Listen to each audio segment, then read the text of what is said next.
This is it, the last episode of our Agape and Eros Live question and answer with students. We hope you enjoyed this deep dive into a few questions that our students had. Make sure you check out the description below and see our old questions. So we dealt with warning signs, setting boundaries with parents, and dealing with friends making bad choices.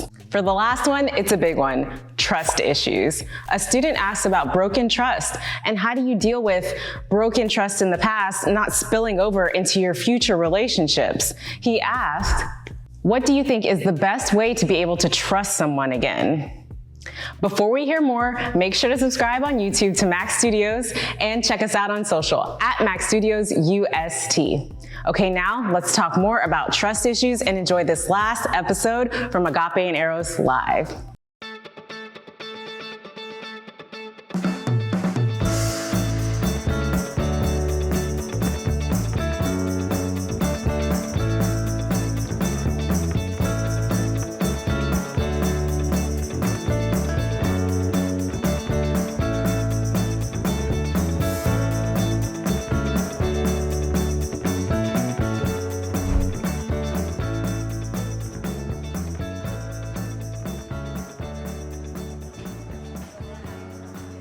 Wow, that's huge because it shapes so much about the way that you see the world, the way that you see other people, any relationship. So thank you for that question. Do you want to kick us off, David? Sure. That's a really great question. So I think one thing is just to be self-aware, like you're reflecting, right? The fact that you reflected on that is really positive. What you've said is that this has happened to me, and now maybe I'm struggling with this trust issue because of what has happened, right? So I think congratulations on that very first step. Most people don't even get there, okay? So I think meditating on and just reflecting on that first and foremost. I think the other piece is this, right? Like what learning from kind of what happened, right? Were there not in such a way that like you feel bad about it, but just like learning, reflecting on those relationships where if there was like trust broken, you're like, golly, you know, why were there signs I should have been able to see, right? And what can I have learned from those things? And then I think, you know, and then just having like kind of a baseline of being wise, right? Because as a default in that circumstance, right? Like you're probably prone to, as you're already recognizing of, oh gosh, you know, I was hurt by XYZ relationships. Maybe now I'm a little more cautious, right? It's not that the caution's bad. I think it's just realizing, is that a healthy level of cautiousness? You don't want to be so skeptical of people, right? But at the same time, you don't want to be 100% like necessarily trusting. It's operating on like a reasonable baseline of how much, right, you should trust individuals. And if it's people in the past who have hurt you before, you can forgive them, but I think they have to earn your trust back. That's the key thing too. One common mistake, and it's a good-hearted one. It's like, well, you know, I'm gonna completely just, you know, as if it didn't happen. That's silly because that means you didn't learn anything before. Does that make sense? Right? So like if it's an individual that like hurt you and broke your trust in the past, and you think you want to give them a second chance, they have to earn it back step by step. And I think going forward, new relationships, not reacting to your hurt as well, right? Not leading from a place of mistrust because you've kind of experienced hurt in your life, but rather learning and being wise towards those new relationships. Does that make sense? So I think, you know, at its core, it's like, being super honest of like what happened, right? What actually happened with those relationships? What was your role in it that you could have learned from? And then how do you apply those lessons going forward? And let's go with Avanti, and then Larry can finish us up. Yeah. That's a lot of pressure. No pressure. One of my strongest beliefs with relationships, especially as a therapist, is that if relationships can cause pain, relationships can heal. I think that's why therapy works. But I think with that being said, so many times when we talk about trust with clients that I've worked with, I I think it goes deeper than the trust factor. And the question that comes up for so many people in that situation is, what was wrong with me? And am I not good enough? And I think that's the moment where we turn inwards and do, like David was saying, just a lot of self-reflection, right? Of, I am now closing myself off because I was hurt. And if we say that relationships heal, it's really hard to heal when we're not opening ourselves back up, right? But it's scary and that's hard, and we don't want to go through that pain again. Absolutely. But I think that for me is like the biggest question, right? Is what does that mean about you? And not you specifically, but just a client in general or a student in general. But what does that mean about you? And what does it mean about your view of relationships now, your view of the world? How do you see yourself in relation to all of that?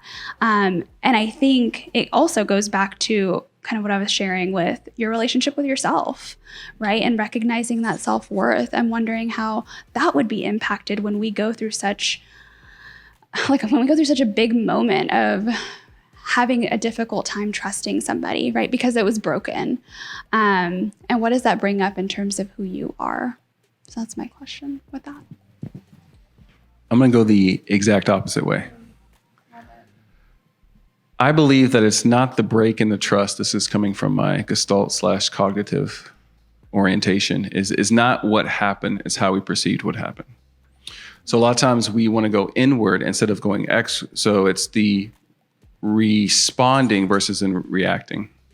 Sometimes we react out of emotion, but when we have that time to respond, we want to look at it and say, this person who broke my trust is lacking in integrity, right? This person is a flawed human. This person has their own stuff going on. And I feel a sympathy that they don't have that integrity, that they feel that they have to deceive, that they have to whatever happen. And so in that sense, I like to see each person, I'm able to kind of compartmentalize different people. And, each one's like a new book. Each one's like a new journey. So this person may have broken my trust, but this person hasn't. They've done nothing wrong to me, right? We've just met.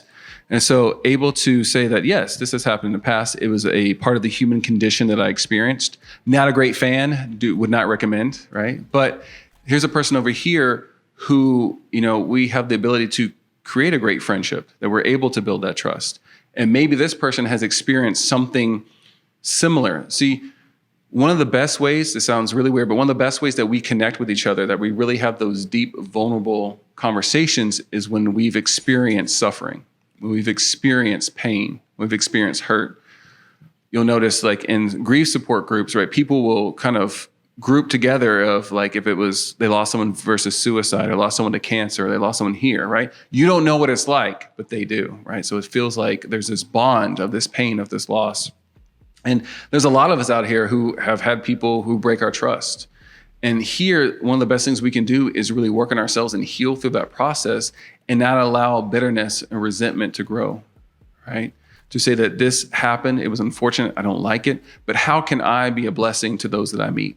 How can the experience that we have, how can someone who may be in a similar situation as I, who may have experienced broken trust, how can I be trustworthy? How can I help restore their belief in mankind, in humanity, right? Because I don't know if you know this or not, but we can't do it alone. And we weren't made to do it alone, right? It's really this, we are very communicative, right? We love that community, right? Even in the Holy Sacrament, right? We have that community aspect. And so, yes, it hurts. Yes, sometimes it's very unfortunate, but it's not fair to others to really take that and generalize it, right? So it's really about taking the time to heal through that pain, heal through the wound. And one of my favorite exercises is the downward spiral. So going into, this person broke my trust. What was the worst part of that? Right? And get to that. And what was the worst part of that? And get to that root core belief, that root pain point, right? Whatever it is.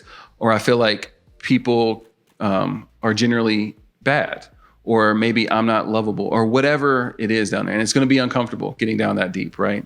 When we get to the core beliefs, not all of them are great. Some of them are very, very painful. That's why we keep it hidden.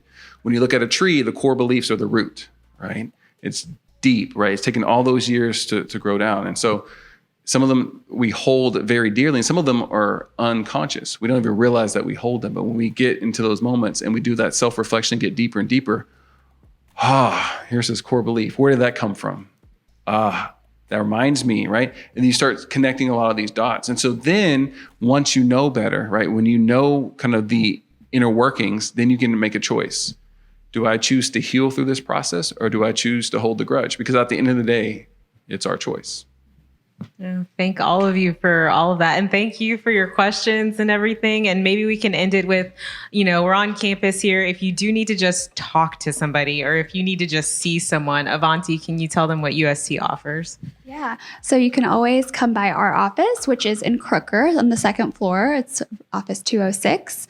And so we have a bunch of counselors here that are willing and ready to talk to y'all about anything you want, nothing off limits. And so you can email us at cws@sttom.edu. That's probably the best way to contact us. Or you can also talk to me after and I can give you a card or something. Cool. Well, thank you, everyone here, and all of you. Thank you so much. We so appreciate it. Thank you all so much. Thank you. Agape and Eros is a show produced by Max Studios at the University of St. Thomas in Houston. Check us out on social media at Max Studios UST.